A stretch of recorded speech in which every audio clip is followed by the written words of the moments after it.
J'ai toujours eu dans ma vie, depuis toute petite, des clubs de lecture. Et arrivée à Paris, j'ai pas trouvé ce qui me correspondait et donc j'ai adhéré à un club de lecture en ligne.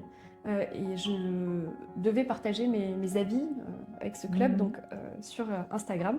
Donc j'ai créé un réseau qui ne parlait que de lecture. Ça existait déjà, si tu veux, dans le monde du fashion, du make-up, de l'automobile, mais dans le monde du livre, dédier un compte que de lecture, c'était pas très commun en fait.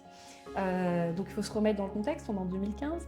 Et donc du coup, c'est vrai qu'au bout de quelques mois, de fur et à mesure que je partageais mes lectures avec le club de lecture et mes lectures personnelles, j'avais une petite communauté, mais c'était peut-être 200 personnes, hein, Oui, on parle de oui. vraiment Ah un bah, petit à communauté. l'époque, Mais je ne le faisais pas pour la notoriété ou autre, c'était vraiment le partage.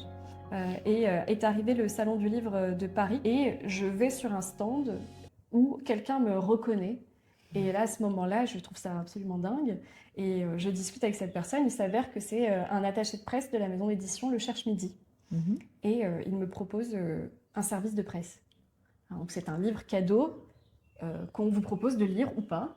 D'accord. Mais, et là, pour moi, je me dis, mais qu'est-ce que c'est que ce monde inconnu et exceptionnel? Et à partir de là, bah, c'est vrai que ça a pris une ampleur qui m'a aussi un peu dépassée. Mais toujours avec le même plaisir de partager mes lectures au quotidien.